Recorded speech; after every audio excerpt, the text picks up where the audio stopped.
The rain hammered against my workshop windows like bullets from heaven, each drop exploding into 1,000 smaller pieces before sliding down the glass in defeat. I sat there in the dim light of my drone studio, staring at my phone, wondering why my wife's wellness retreat was making me feel like I'd swallowed broken glass.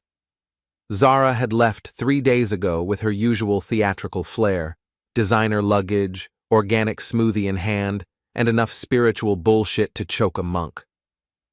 "I need to find myself, Aiden," she'd said, not looking up from her phone as she spoke. "The mountains are calling." The mountains. Right. Because nothing says enlightenment like a 5-star resort in Vermont with room service and a spa that costs more per day than most people make in a week. My name is Aiden Draven, and I make my living taking pictures from the sky. Commercial drone photography pays the bills and keeps me sane. There's something honest about capturing the world from above, seeing things as they really are instead of how people pretend they are. At 35, I've learned that perspective is everything, especially when your wife is full of shit. The phone buzzed. Zara's name flashed on the screen, but when I answered, all I heard was muffled conversation and laughter. A pocket dial. I should have hung up, but something made me listen. "God, you're terrible." Zara's voice, breathy and playful. A man's voice responded, deep and confident, "You love it when I'm terrible." More laughter, the sound of a bed creaking. Then Zara again, "Damien, stop, someone might hear us." Damien. Not a name I recognized, but then again, Zara collected people like some women collect shoes. The difference was she usually told me about her acquisitions. "Wellness, my ass," I muttered, ending the call. "Unless yoga now involves moaning." I pulled up the drone tracking app on my laptop. Zara didn't know I'd installed it on her phone months ago, a little insurance policy after she'd lost her device 3 times in 6 months, always in the most inconvenient places. The GPS showed her location, Burlington, Vermont, but not at the wellness center she'd mentioned. She was at the Marriott downtown, room 1247. The pieces clicked together like a rifle being loaded. The mysterious girls' trip, with friends she'd never named. The new lingerie she'd bought but never worn for me. The way she'd been working late more often, always with excuses that sounded rehearsed. I sat back in my chair and laughed. Not because it was funny, but because the alternative was putting my fist through the wall. My phone rang again. This time it was Terry, my only real friend in this godforsaken coastal Maine town we called home. "Aiden, you sound like shit," Terry said without preamble.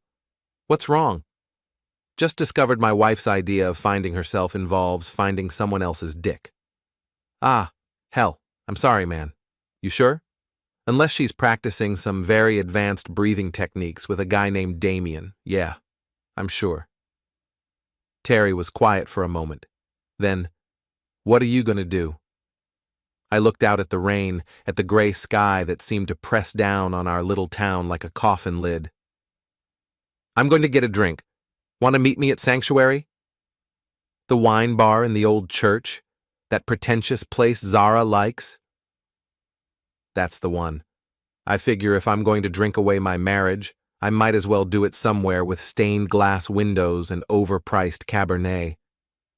I'll be there in 20. I hung up and stared at my reflection in the black computer screen. 35 years old, still in decent shape, despite too many nights hunched over editing software, dark hair that needed cutting, and eyes that had seen too much of the world from above to have many illusions left about what people did when they thought nobody was watching. The drive to Sanctuary took 15 minutes through the winding streets of our picturesque little hell. The wine bar occupied what used to be St. Mary's Episcopal Church, complete with vaulted ceilings, stone arches, and enough atmospheric lighting to make you forget you were drowning your sorrows in a place where people used to pray for salvation. I found a corner table beneath a particularly morose-looking saint and ordered a scotch. The bartender, a kid with more tattoos than sense, looked like he wanted to suggest wine instead, but thought better of it when he saw my face. Rough day? He asked, sliding the glass across the table. Rough life, I replied. That's when I saw her. Lyra Ventrix, Zara's closest friend, walking through the door like she owned the place, which, knowing Lyra, she probably did. At 31, she had the kind of beauty that made men stupid and women jealous. Long auburn hair, green eyes that missed nothing, and a smile that could cut glass. She was also the curator at the local art gallery and had never made any secret of the fact that she thought Zara had married beneath herself. She spotted me immediately and glided over with the predatory grace of a shark in designer heels. Aiden, she said, sliding into the seat across from me without invitation. Aren't you supposed to be missing your wife right about now? I took a sip of scotch and studied her face. Aren't you supposed to be on the trip with her? Lyra's smile sharpened. What trip? The wellness retreat, the girls' weekend, the spiritual journey to find inner peace and organic vegetables. Oh, that trip. She signaled the bartender for wine, something expensive, no doubt. I never go on those anymore. Too much drama, not enough actual wellness. So where is she? Lyra leaned back in her chair, her eyes dancing with malicious amusement. She's with her lover. The words hung in the air between us like smoke from a gun barrel. I felt something cold and sharp settle in my chest, but I kept my expression neutral. Years of dealing with difficult clients had taught me how to hide what I was thinking. Her lover, I repeated. Damien Kessler, tech entrepreneur, married, very successful, very married, and very good at making women feel special. She pulled out her phone and started swiping. She's been seeing him for about 3 months now. Started as a business thing. He needed someone to manage partnerships for his new app, but you know how these things go.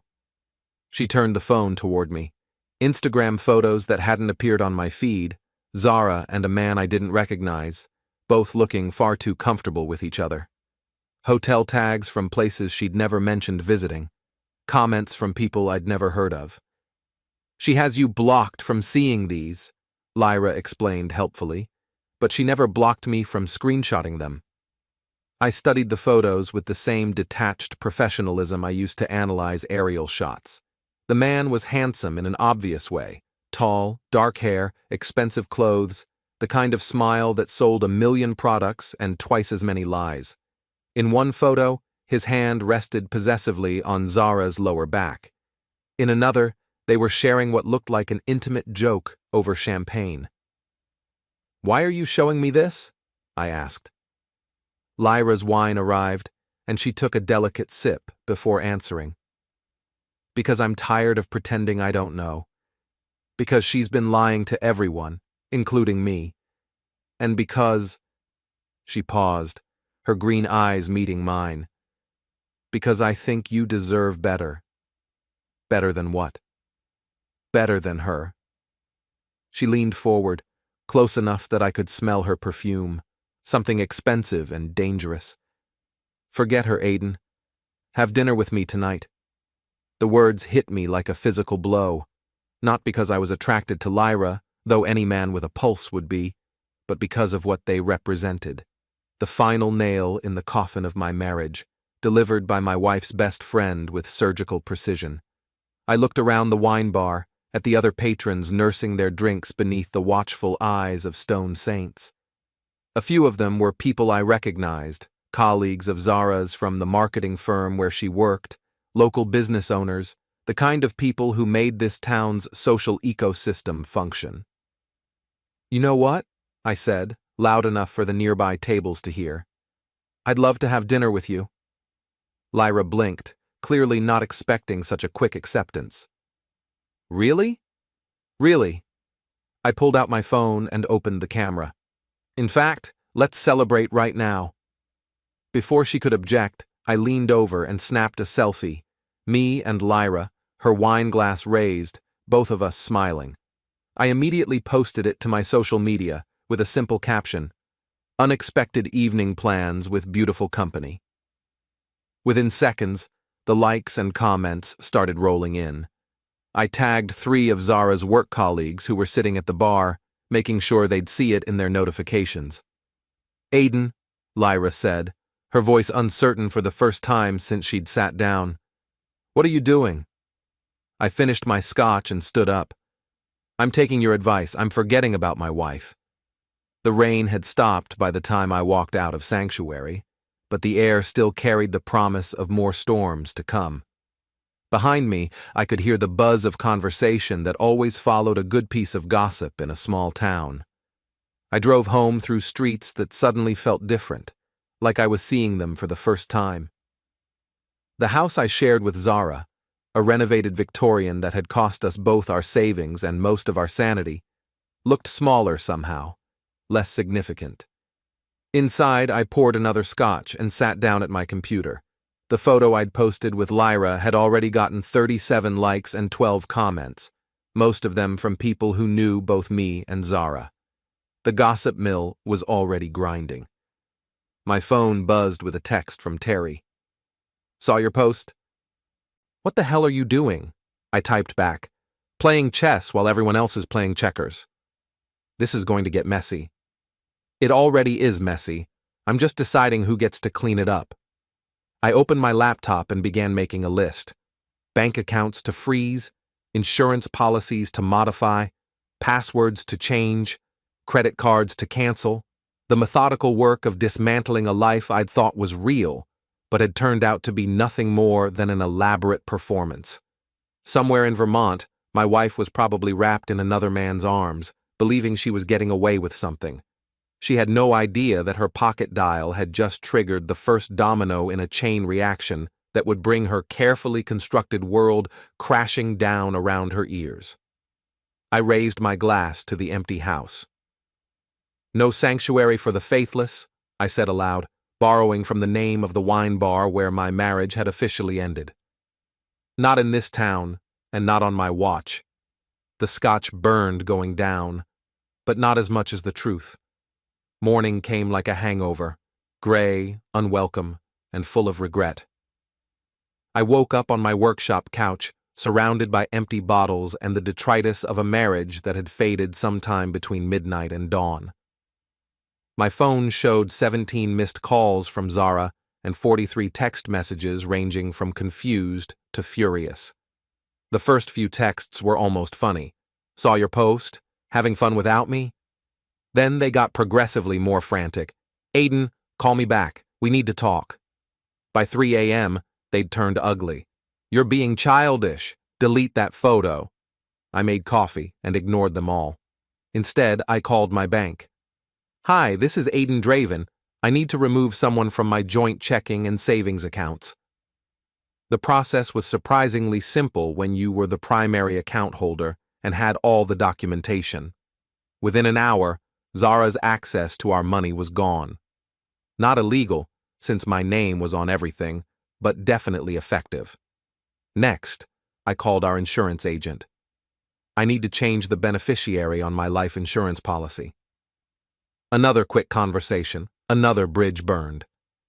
By 10 a.m., I was sitting in the office of Margaret Sullivan, Mags to her friends, who worked in HR at Zara's marketing firm. Mags was one of those people who collected information like a squirrel collecting nuts, storing it away for when it might prove useful. She and Zara had never gotten along, which made her the perfect ally for what I had in mind. "Aiden," she said, gesturing for me to sit in the chair across from her cluttered desk. "This is unexpected. How can I help you?"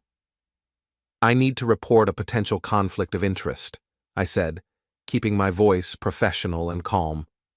"My wife may be involved in a business relationship that violates company policy."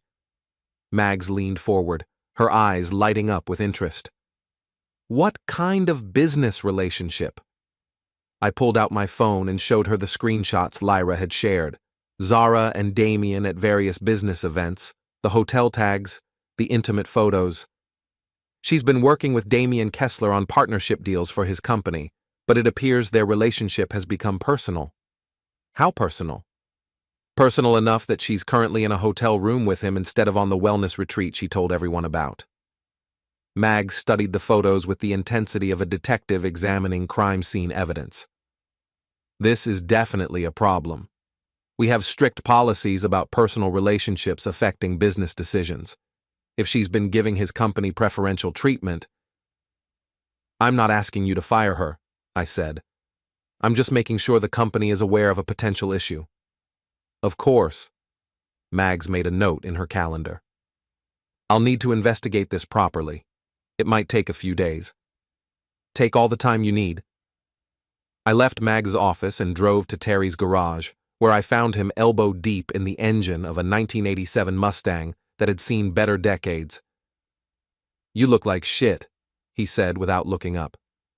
Thanks. I feel worse. Terry wiped his hands on a greasy rag and studied my face. So what's the plan?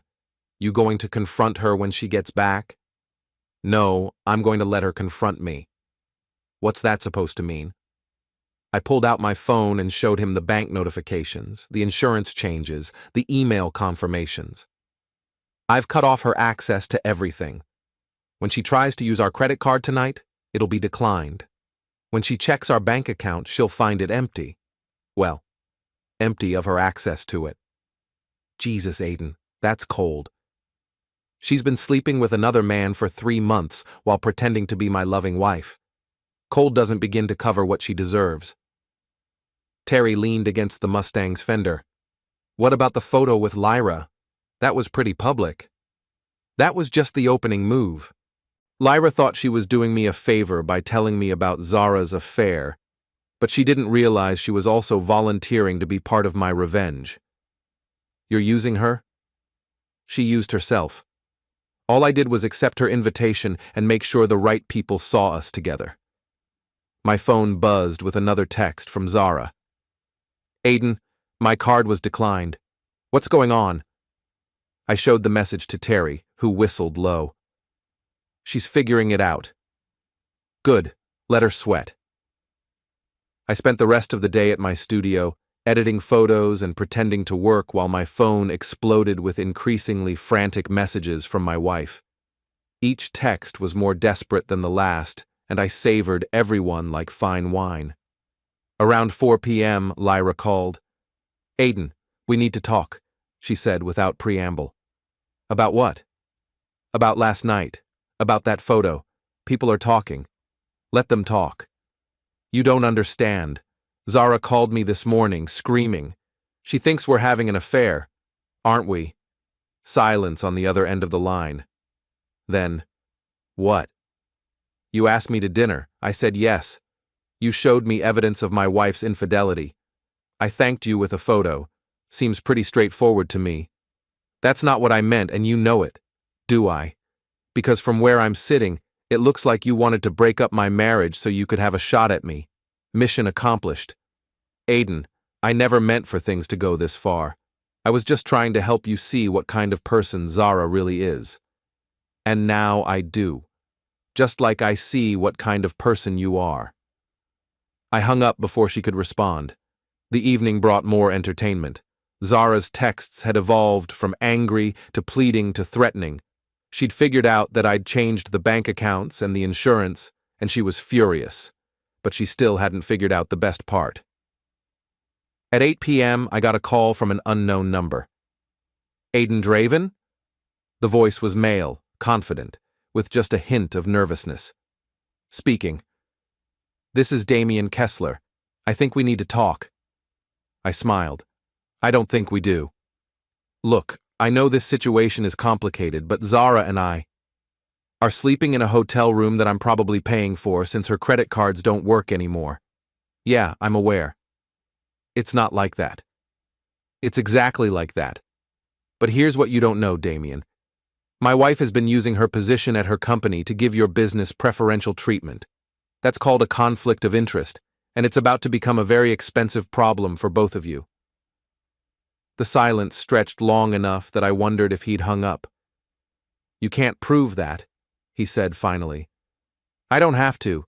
HR departments investigate these things very thoroughly once they're reported, and they've already been reported.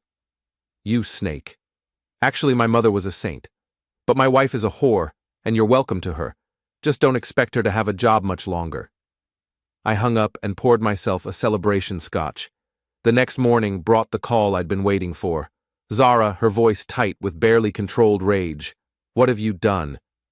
Good morning to you too, sweetheart. How's the wellness retreat going? Cut the shit, Aiden. My cards don't work. I can't access our accounts and my boss wants to see me first thing Monday morning. What have you done? I've protected myself and our assets from a spouse who's been committing adultery. Perfectly legal, perfectly reasonable. You can't just freeze me out of our money. Actually, I can. My name is on everything, remember? You insisted on keeping your maiden name, so you never got around to updating the bank paperwork. The sound she made was somewhere between a growl and a sob. This isn't over. You're right, it's not. See you when you get home, dear. I hung up and immediately called Terry. I need you to do me a favor. What kind of favor? The kind that involves Zara's car and a very public place. Aiden, I'm not going to help you commit a crime. No crime, just a little creative parking. An hour later, Terry called back. It's done. Zara's BMW is now parked in the lot behind Damien's apartment complex, right where everyone can see it. I left the keys on the front tire like you asked. Perfect. And the photos? Already posted to the neighborhood Facebook page with a caption asking if anyone knows whose car has been abandoned there for 3 days. I spent the rest of the weekend in my studio working on a new project, a photo series I was calling Perspectives. Each image showed the same location from multiple angles, revealing details that weren't visible from ground level. The metaphor wasn't lost on me. Sunday evening, I got a text from Mags. Investigation starts tomorrow. This is going to be interesting. I replied, Justice usually is. My phone rang immediately. Zara again, but this time she sounded different, smaller, more desperate. Aiden, please, can we talk about this like adults? We could have talked about it like adults 3 months ago before you started sleeping with Damien Kessler. How did you... Never mind. Look, I made a mistake. People make mistakes. People make mistakes. Whores make choices. You chose to betray our marriage, and I chose to protect myself from the consequences. I'm coming home tomorrow. The locks have been changed. You can't lock me out of my own house. It's not your house. It's my house. Your name isn't on the deed, remember? Another one of those little oversights that seemed so unimportant at the time. The silence stretched for so long I thought she'd hung up. Where am I supposed to go? She whispered. I hear Damien has a nice place. Your car's already there. I hung up and turned off my phone. Outside, the rain had started again, drumming against the windows like applause. In the morning, Zara would come home to find herself locked out of her house, her job in jeopardy, and her reputation in ruins. But that was just the beginning. The real show was about to start. Monday morning arrived with the kind of crisp autumn air that made our little Maine town look like a postcard. If you ignored the undercurrent of gossip flowing through the coffee shops and office buildings like an underground river. I was sitting in my studio pretending to work on client photos while actually monitoring the social media feeds of half the town when my phone rang. Terry's name flashed on the screen. You need to see this, he said without preamble. See what? Check the Facebook page for Coastal Maine Business Network. Mags just posted something that's going to make your day. I pulled up the page and found what he was talking about. A professional, carefully worded post about the importance of maintaining ethical boundaries in business relationships, and the company's commitment to investigating all potential conflicts of interest. It didn't mention Zara by name, but in a town this size, it didn't have to. The comments were already rolling in. People who knew Zara, people who worked with her, people who'd seen my photo with Lyra at Sanctuary. The puzzle pieces were clicking together in real time, and the picture they formed wasn't flattering. She's going to lose her shit, Terry observed. She already has. I got 6 voicemails between midnight and 6 a.m., each one more unhinged than the last. You listen to them? I'm saving them. Evidence of harassment in case I need it later. The morning's entertainment was interrupted by a knock on my studio door. I opened it to find Lyra standing on my doorstep, looking like she'd slept about as well as I had. "We need to talk," she said. "I thought we covered everything yesterday." "Aiden, please. This has gotten out of hand."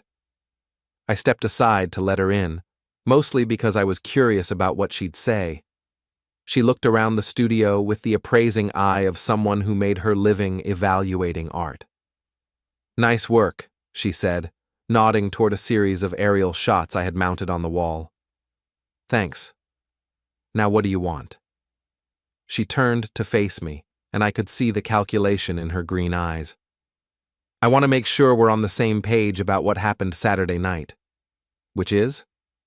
"That it was a mistake, a moment of poor judgment brought on by too much wine and too much gossip." I leaned against my workbench and studied her face. "Is that what you're telling people?" "It's what I'm telling myself." "And what are you telling Zara?" "Nothing. She's not speaking to me." "Smart woman. Took her long enough to figure out what kind of friend you really are?" Lyra's composure cracked slightly. "That's not fair." "Fair? You think any of this is about fair? Your best friend has been lying to everyone for months, including you. She's been using her job to funnel business to her lover, probably violating 6 company policies in the process. And when you found out about it, instead of talking to her, you decided to blow up her marriage for your own entertainment. That's not why I told you, isn't it? Because from where I'm standing, it looks like you saw an opportunity to get rid of Zara and take her place, both professionally and personally." The accusation hit home. I could see it in the way her shoulders tensed, the way her eyes darted away from mine. "You don't know what you're talking about," she said. "Don't I? How long have you been after her job at the gallery board? How long have you been waiting for her to screw up badly enough that you could swoop in and save the day? Aiden, and how long have you been wondering what it would be like to sleep with her husband?" The slap came fast and hard, snapping my head to the side and leaving my cheek burning. I touched the spot where her hand had connected and smiled. "There's the real Lyra. The one who's been hiding behind all that cultivated sophistication. You're an asshole. Maybe, but I'm an honest asshole. Can you say the same?" She left without another word, slamming the door hard enough to rattle the windows. I watched through the glass as she stalked to her car, her heels clicking against the pavement like gunshots. My phone buzzed with a text from an unknown number. "This is Zara. I'm coming home. We're going to settle this."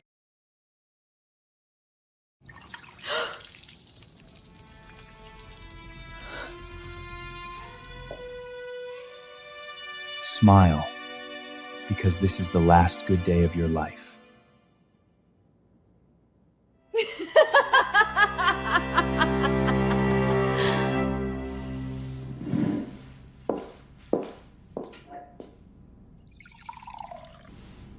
Cute. Remember that night? Your office party? Daniel, take Sarah home. Something urgent came up.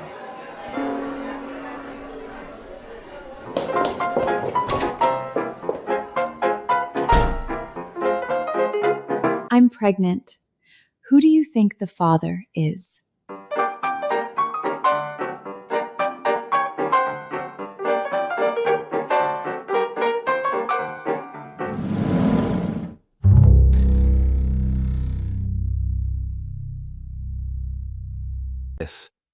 I typed back.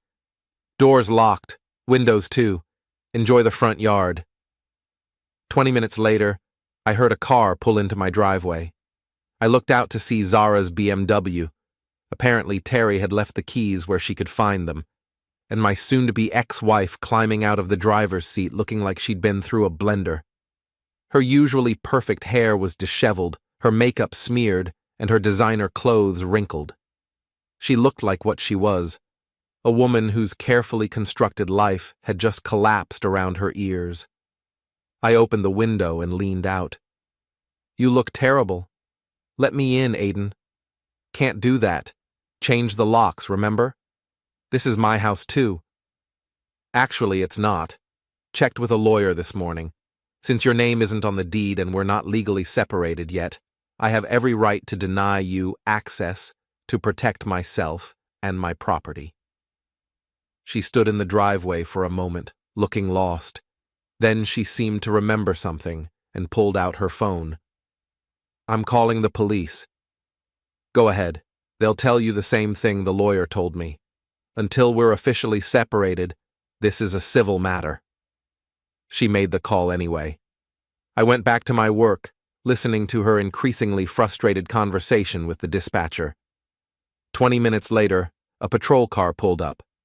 I recognized the officer, Detective Mike Rourke, a gruff old-school cop who'd been working this town since before I moved here. He talked to Zara for a few minutes, then knocked on my door. "Aiden," he said when I opened it, "your wife says you've locked her out of her home." "My home," I corrected. "Her name isn't on anything. Deed, mortgage, utilities, all in my name." Rourke sighed. "You know this is going to get messy, right?" "It's already messy. I'm just making sure I don't get buried in the mess she made." "She says you've been harassing her." I pulled out my phone and showed him the call log. 17 calls from her in the last 2 days, 6 voicemails, 43 text messages. Who's harassing who? Rourke looked at the evidence and shook his head. "Like I said, messy. My advice? Get a lawyer and do this properly." "Already did." "Good. And Aiden? Whatever you're planning, make sure it's legal." "Everything I've done has been completely legal."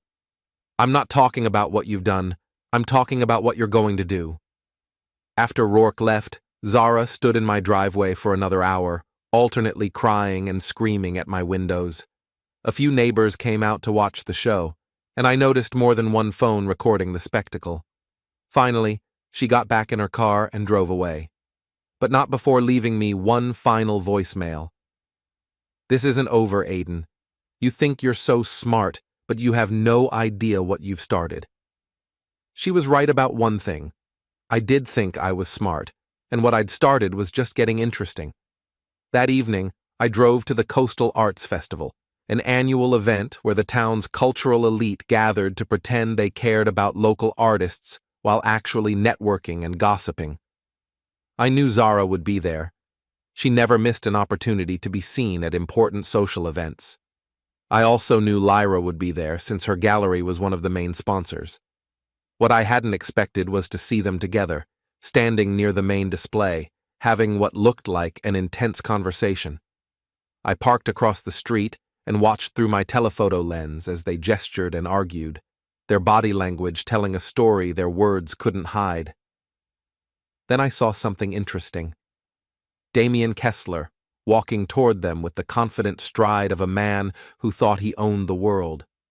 The three of them formed a triangle of tension that was visible even from a distance. I grabbed my camera and started shooting. The photos told a story. Zara gesturing angrily at Lyra, Damien trying to play peacemaker, Lyra looking like she wanted to be anywhere else. Then Zara turned on Damien, jabbing her finger at his chest while he held up his hands in surrender. The final shot was perfect, all three of them in frame, their faces showing the strain of secrets that were no longer secret, alliances that had crumbled, and lies that had finally caught up with them. I posted the photos to social media with a simple caption. Some festivals celebrate art, others celebrate drama. Within an hour, the post had 50 likes and 20 comments, most of them from people who recognized the players in the drama. The gossip mill was running at full speed now, and there was no stopping it. My phone rang. Zara's number. "You snake," she said without preamble. "You're stalking us now?" "I was photographing a public event. You just happened to be part of the scenery." "Delete those photos." "Can't do that. They're already viral." The silence stretched long enough that I wondered if she'd thrown her phone against a wall. "What do you want?" she asked finally. I want you to understand that actions have consequences. You chose to betray our marriage. I'm choosing to let everyone see who you really are. This isn't just about me anymore. You're hurting Lyra too. Lyra made her own choices, just like you did. And Damien? Damien's a big boy. He knew you were married when he started sleeping with you. He can handle a little public embarrassment. You're destroying people's lives. I'm revealing the truth. If that destroys your lives, maybe you should have thought about that before you started living lies. I hung up and poured myself a scotch. Outside, the wind was picking up, rattling the windows and promising another storm. But inside my studio, surrounded by the evidence of my wife's betrayal and the tools of my revenge, I felt calmer than I had in months. The festival photos were just the beginning. Tomorrow, the real fun would start. Tuesday morning brought news that made my coffee taste like victory. Mags called at 8 a.m. with an update that had me grinning before I was fully awake. She's been suspended, Mags said without preamble. Pending investigation. How suspended? No access to the building, no company email, no contact with clients. We found evidence that she'd been steering contracts to Kessler's company without proper competitive bidding. That's a firing offense, possibly even legal action. I sat up in bed, suddenly very awake. Legal action. If we can prove she took kickbacks or other compensation, yeah, the company takes this stuff seriously. What kind of compensation are we talking about? Hotel rooms, expensive dinners, jewelry. We found credit card receipts going back 3 months, all paid for by Kessler's company, all during periods when she was supposed to be working on their contracts. I whistled low. That's not just an affair. That's prostitution with extra steps. Don't say that where anyone can hear you, Mags warned, but you're not wrong. After hanging up, I made myself breakfast and planned the day's entertainment. Zara would be getting the news about her suspension soon, if she hadn't already. Damien would be dealing with questions from his own company about why he'd been paying for his business partner's personal expenses, and Lyra would be trying to distance herself from both of them before their scandal contaminated her reputation. It was going to be a beautiful day. My first stop was Terry's garage, where I found him working on a vintage Camaro that looked like it had been through a war. You're in a good mood, he observed, looking up from the engine. Zara got suspended this morning, pending investigation for ethics violations. Terry wiped his hands on a rag and grinned. No shit? That was fast. Turns out when you give HR a roadmap to someone's misconduct, they follow it pretty efficiently. So what's next? I pulled out my phone and showed him a text I'd received an hour earlier from an unknown number. We need to talk. Meet me at the harbor parking garage, top level, noon. Come alone. D. Damien wants to have a conversation, I explained. That sounds like a bad idea. Probably, but I'm curious what he has to say. You want backup? Nah. If he was going to do something stupid, he wouldn't give me advance warning.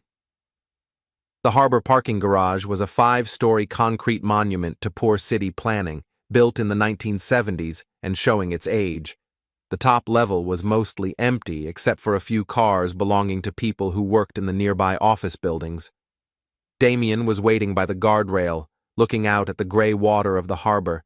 He'd traded his usual expensive suit for jeans and a sweater, but he still carried himself with the arrogance of a man who'd never had to face real consequences for his actions. Aiden, he said without turning around. Thanks for coming. Wouldn't miss it. What's on your mind, Damien? He turned to face me, and I could see the strain in his eyes. This has to stop. What has to stop? The harassment, the social media posts, the investigation at Zara's company. I leaned against a concrete pillar and smiled. I'm not harassing anyone. I'm just living my life and sharing my experiences. You're destroying people. People are destroying themselves. I'm just documenting the process. Damien took a step closer, and I could see the anger building in his face. You think this is funny? I think it's justice. Justice? You're ruining Zara's career over a personal matter. Personal matter? I laughed. She used her position at her company to funnel business to you while you were sleeping with her. That's not personal, that's professional misconduct. It wasn't like that. What was it like? Because from where I'm standing, it looks like you were paying for closeness with company contracts. That's when he snapped. Damien lunged at me with a wild swing that telegraphed itself from a mile away. I sidestepped easily, letting his momentum carry him past me toward the concrete wall. "Careful there, champ," I said as he caught himself. "Wouldn't want you to hurt yourself." He spun around, his face red with rage and embarrassment. "You snake." You know, everyone keeps saying that, but my mother was actually a very nice woman, unlike your business partner, who's apparently for sale to the highest bidder. He came at me again, this time with more control, but still broadcasting his intentions like a neon sign. I grabbed his wrist as he swung, twisted slightly, and used his own force to send him stumbling backward into his precious BMW. The impact left a dent in the driver's side door, and Damien sitting on the pavement, looking dazed. "Whoops," I said, pulling out my phone to take a picture. "That's going to cost you." "You're insane," he gasped, struggling to his feet. "I'm practical. You wanted to solve this with violence, but you're not very good at violence. I wanted to solve this with consequences, and I'm very good at consequences." I walked away, leaving him standing next to his damaged car, and drove straight to the police station to file a report for assault. Detective Rourke took my statement with the weary expression of a man who'd seen too much human stupidity to be surprised by anything. "He took a swing at you?" Rourke asked. "2 swings. I've got the bruised knuckles from deflecting them, and his car has a nice dent where he hit it after missing me. You want to press charges? I want it documented. If he tries anything else, I want a paper trail showing he's the aggressor." "Smart thinking. You got any witnesses?" I pulled out my phone and showed him the parking garage's security cameras. "Building's got full coverage, should be on video." Rourke made notes in his report. "Anything else I should know about this situation?" "Just that it's probably going to get worse before it gets better. It always does." That evening, I decided to treat myself to dinner at Sanctuary. Not because I particularly enjoyed the pretentious atmosphere, but because I knew it was where Zara's social circle liked to gather, and I wanted to see how they were handling the latest developments. I wasn't disappointed. The wine bar was buzzing with conversation, and I caught fragments of gossip as I made my way to a corner table. Suspended from her job. Saw the photos from the festival. Always knew there was something off about her. I ordered a scotch and settled in to enjoy the show. Within minutes, I spotted 3 of Zara's former friends huddled around a table near the bar, their voices low but their body language animated. They kept glancing toward the door like they were expecting someone. That someone turned out to be Lyra, who walked in looking like she'd rather be anywhere else. She spotted Zara's friends and hesitated, clearly debating whether to approach them or run. The decision was made for her when one of them, Jennifer, I think her name was, waved her over with the enthusiasm of a shark. I couldn't hear the conversation from where I was sitting, but I could read the body language. Jennifer and the others were probing for information, looking for details about the scandal that was consuming their social circle. Lyra was trying to deflect, but she was outnumbered and outmaneuvered. Then Jennifer said something that made Lyra's face go white. Whatever it was, it hit home hard enough that Lyra stood up abruptly and headed for the door. She didn't make it. Halfway across the room, she stopped and turned back toward the table where Jennifer was sitting. The conversation that followed was brief but intense, ending with Lyra storming out and Jennifer looking satisfied with whatever damage she'd inflicted. I finished my scotch and followed Lyra outside, catching up with her in the parking lot. "Rough night?" I asked. She spun around, her eyes blazing with anger and something that might have been fear. "What do you want?" "Just checking on an old friend." "We're not friends." "We were never friends." "No, but we were allies, briefly."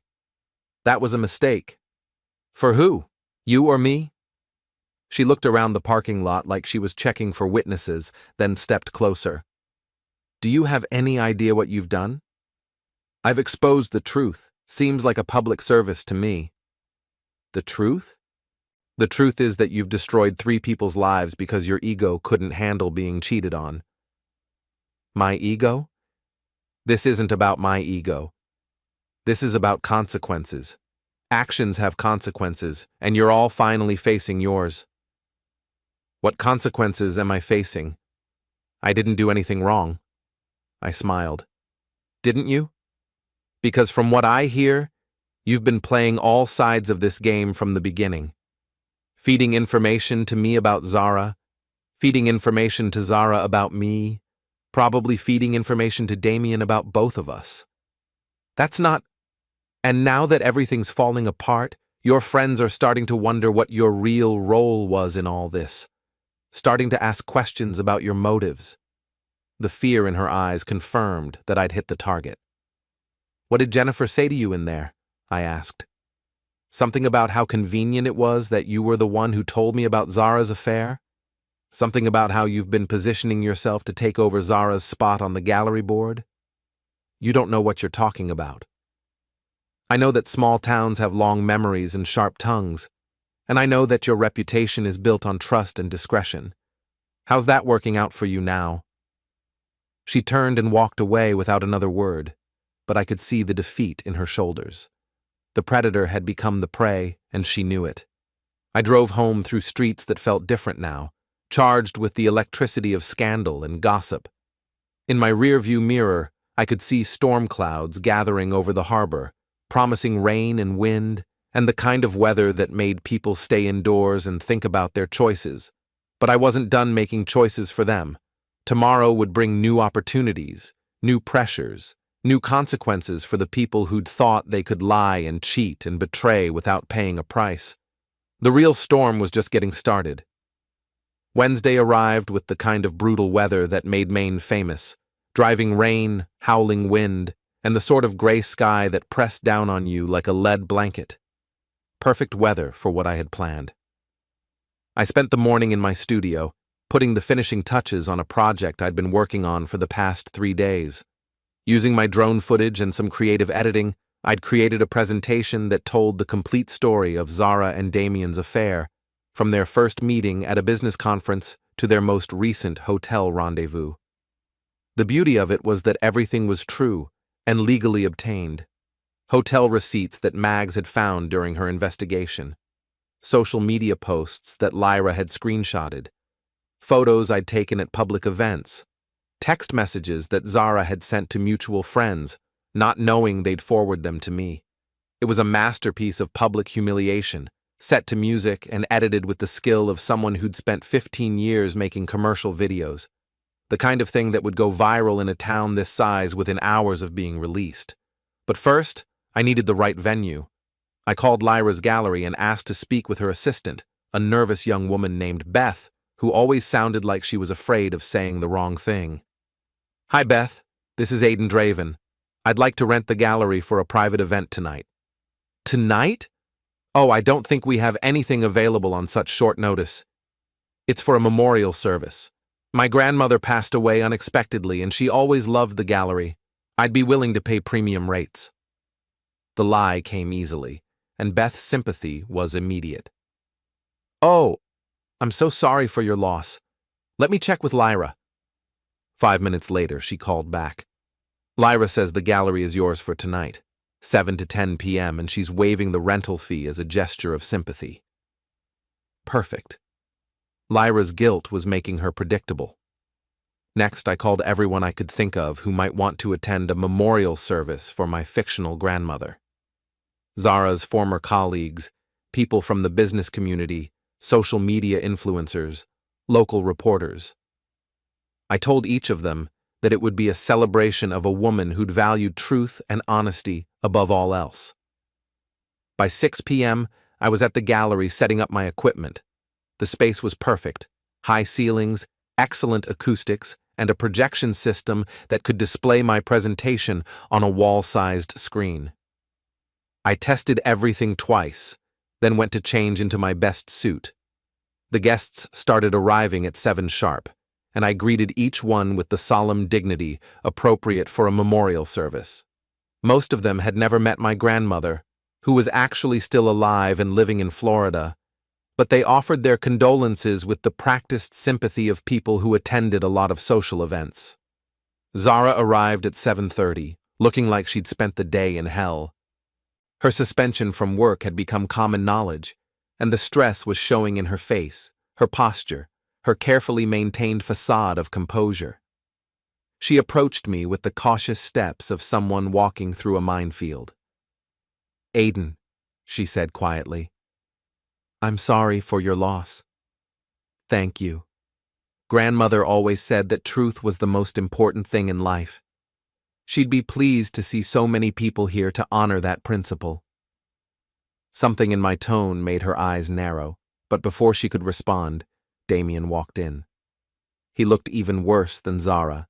His usually perfect hair was disheveled, his expensive clothes wrinkled, and there was a haunted quality to his eyes that suggested he hadn't been sleeping well. Lyra was the last to arrive, slipping in just before 8 with the nervous energy of someone who knew they were walking into a trap but couldn't figure out how to avoid it. "Ladies and gentlemen," I said, moving to the front of the room and tapping my wine glass with a fork. "Thank you all for coming tonight to honor the memory of someone who meant a great deal to me." The room fell quiet, faces turning toward me with the respectful attention appropriate for a eulogy. My grandmother always taught me that the truth has a way of coming to light, no matter how deeply people try to bury it. She believed that lies were like cancer. They might stay hidden for a while, but eventually they spread and destroy everything they touch. I gestured toward the projection screen, which flickered to life with a title card. "The Truth About Trust, a Modern Morality Tale." In her honor, I'd like to share a story about truth and consequences, about what happens when people choose deception over honesty, betrayal over loyalty. The first image appeared on the screen, Zara and Damien at a business conference looking professional and appropriate. Nothing scandalous, just 2 people in a work setting.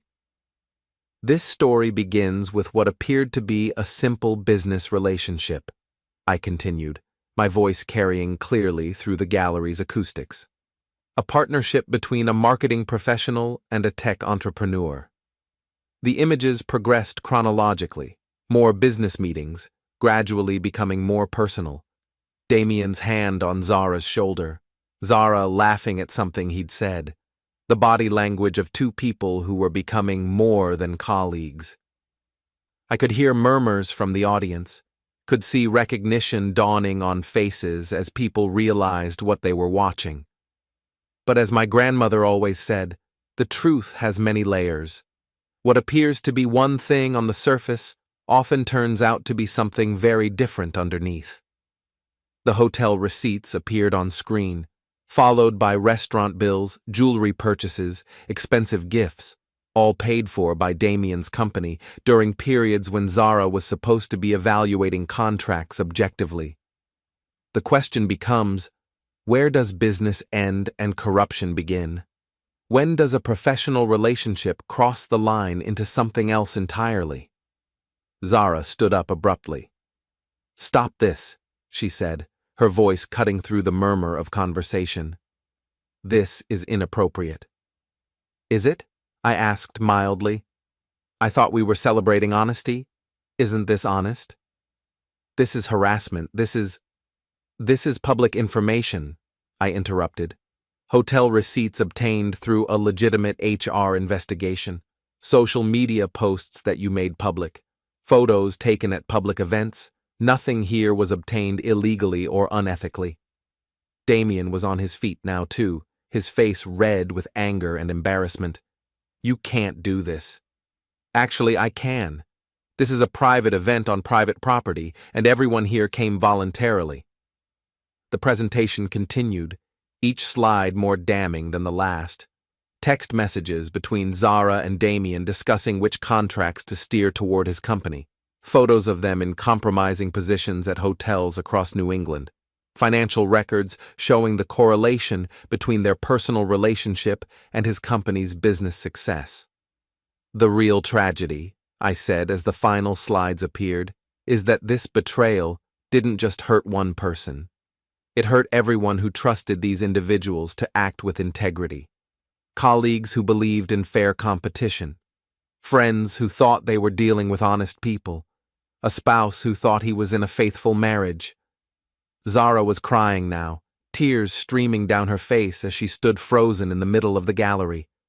Around her, people were whispering, pointing, taking photos with their phones. "You snake!" Damien snarled, lunging toward me. But this time I was ready. I sidestepped his clumsy attack and let him crash into the projection equipment. The screen went dark, but the damage was already done. Everyone in the room had seen everything they needed to see. "Security!" I called out, though there was no security. The bluff worked. Damien backed off, realizing that his attack had been witnessed by 50 people with cameras. "This isn't over," he said, but his voice lacked conviction. "Yes, it is," I replied. "It's been over since the moment you decided to betray people who trusted you." The crowd was already dispersing, people filing out of the gallery with the satisfied buzz of spectators who'd witnessed a spectacular downfall. I could hear fragments of conversation.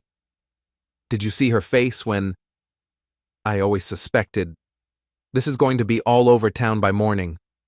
Lyra approached me as the last of the guests left. Her face was pale, her composure finally cracking. "Why?" she asked. "Why did you do this to them?" "I didn't do this to them. They did it to themselves. I just made sure everyone could see what they'd done." "And what about me? What did I do to deserve being dragged into this?" I studied her face, seeing the fear and desperation she was trying to hide. "You made a choice, Lyra. You chose to betray your best friend's confidence to serve your own interests. You chose to try to manipulate me for your own gain. You chose to play games with people's lives." "I was trying to help you." "No, you were trying to help yourself, and now you get to live with the consequences." She turned and walked away, her heels clicking against the gallery floor like a countdown timer. I was alone in the gallery now, surrounded by the detritus of my revenge. Wine glasses and cocktail napkins, the scattered pieces of what had once been respectable lives. Outside, the storm was reaching its peak, rain lashing against the windows and wind howling through the streets. But inside, everything was calm. The truth had been told, the consequences delivered, the scales balanced. My phone buzzed with a text from Terry. "Saw the video someone posted online. Holy shit, man. You really did it." I typed back, "Justice served." What happens now? I looked around the empty gallery, at the dark projection screen, at the evidence of a plan executed flawlessly. Now they live with what they've done, and I live with what I've done. The difference is, I can sleep at night. I turned off the lights and walked out into the storm, leaving the gallery dark and empty behind me. Tomorrow the whole town would be talking about what had happened here tonight. Zara's career would be over, her reputation destroyed. Damien would face questions from his own company, his marriage, his business partners. Lyra would have to explain to everyone how she'd been involved in the whole sordid affair. But tonight, walking through the rain toward my car, I felt something I hadn't experienced in months. Peace. The rain washed over me like absolution, and for the first time since that pocket dial had shattered my illusions, I smiled without calculation or malice. The gallery doors slammed shut behind me, echoes of their disgrace bouncing off the high arches. No sanctuary for the faithless, not in this town, and not on my watch.